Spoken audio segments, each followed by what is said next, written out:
Aside from the colorful contribution of its regional tribes, Mindanao is home to the largest cultural minority of the Philippines, the Muslims, brought by the Javanese and Middle Eastern traders. They are known for their mysticism, royalty, and beauty, which are evident in their music and dances.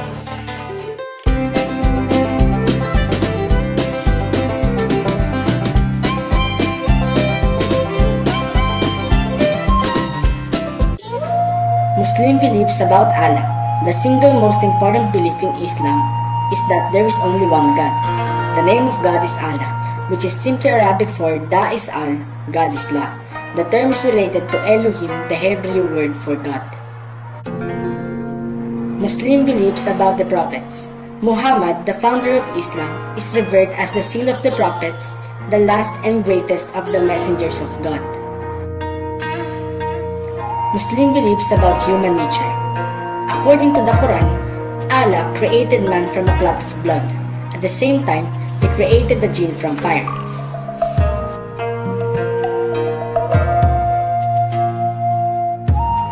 Muslim beliefs about life and salvation. For a Muslim, the object of life is to live in a way that is pleasing to Allah so that one may gain paradise. It is believed that at puberty, an account of each person's deed is opened, and this will be used at the day of judgment to determine his eternal fate. Muslim beliefs about the afterlife. There will be a day of judgment, and humanity will be divided between the eternal destinations of paradise and hell. 6 Articles of Faith. There is no God, but God in Muhammad is His prophet. Beyond this core belief, however, Muslim doctrine is often summarized in 6 articles of faith. Many Muslims believe that one must adhere to the 6 articles to be considered a Muslim.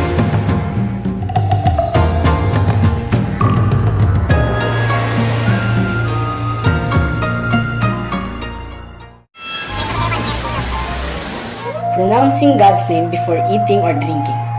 The pronouncement of God's name before eating or drinking is with a twofold purpose.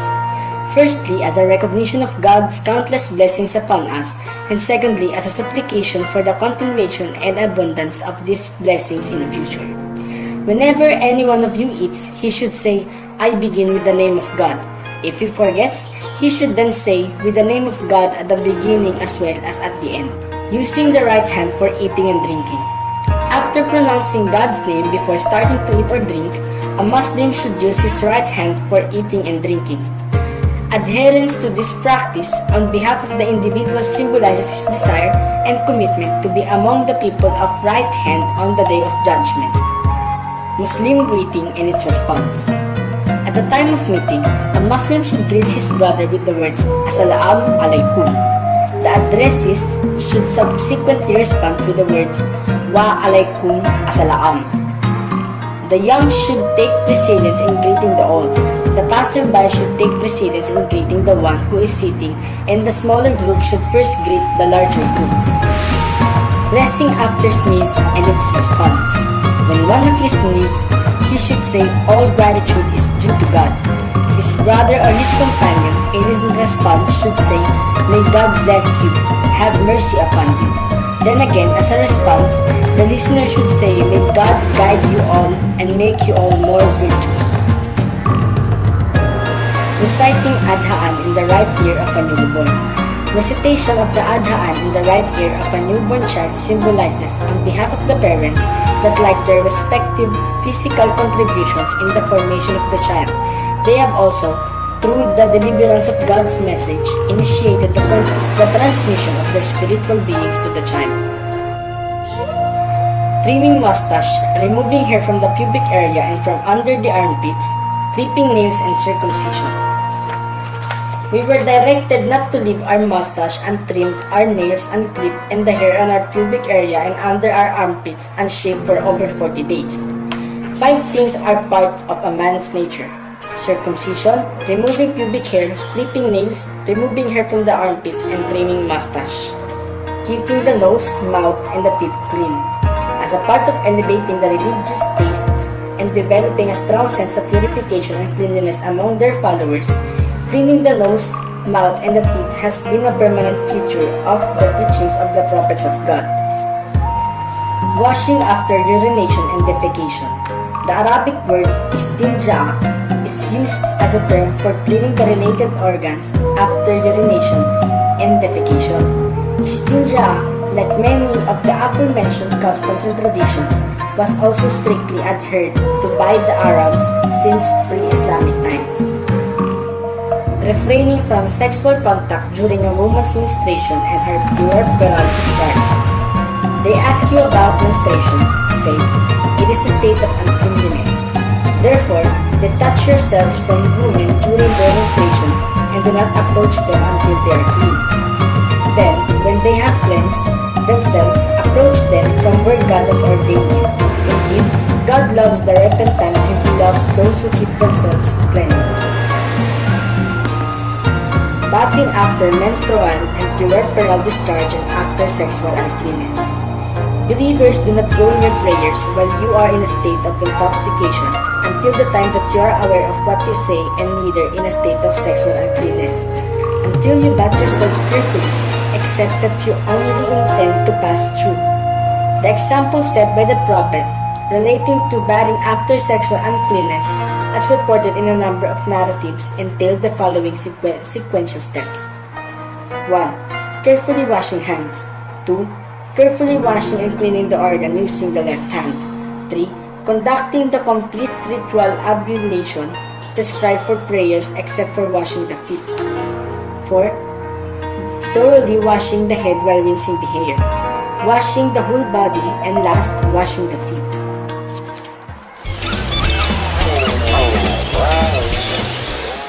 Hijab, a veil that covers the head and chest, which is particularly worn by a Muslim woman beyond the age of puberty in the presence of adult males outside of their immediate family.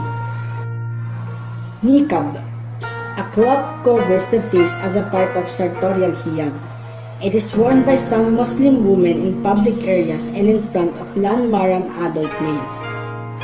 Burqa, the face veiling portion is usually a rectangular piece of semi-transparent cloth with its top edge attached to a portion of the headscarf so that the veil hangs down covering the face and can be turned up if the woman wishes to reveal her face.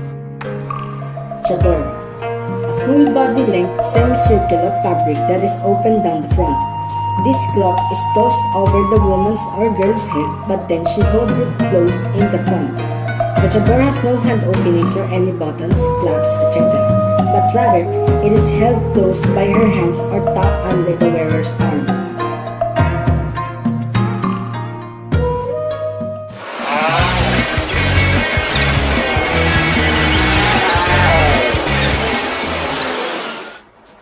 Ramadan.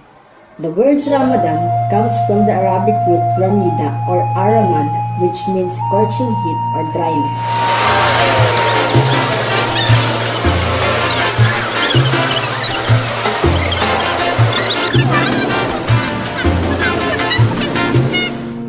Rituals.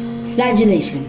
Flogging, whipping, or lashing is the act of methodically beating the human body with special implements such as whips, lashes, rods, switches, the cat o' nine tails, the shambok, etc. Typically, flogging is imposed on an unwilling subject as a punishment. However, it can also be submitted to willingly or performed on oneself in religious or sadomasochistic contexts.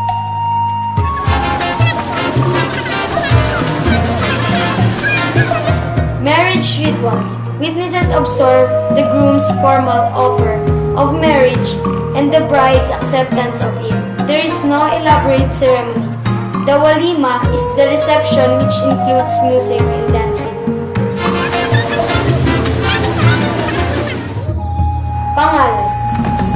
A dance that emphasizes the agility of the upper body, the rhythmic bounce of the shoulder with simultaneous alternating waving of arms are the basic movement of this dance.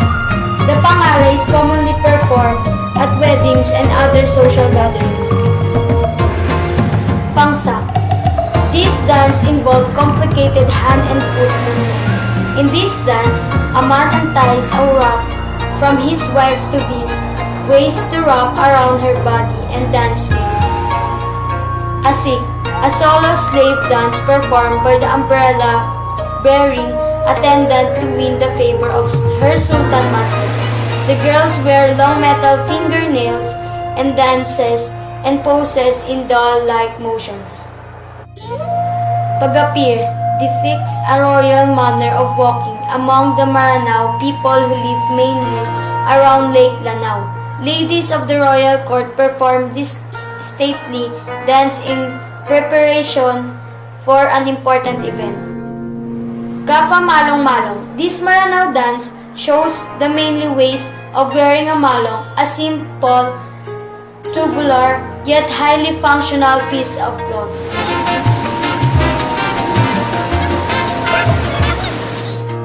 Sershed, 1817 to 1898, the Muslim revolutionists of the subcontinent. Abdar Rahman Al-Haidari Al-Kailani, 1841 to 1927, the first Prime Minister of modern Iraq.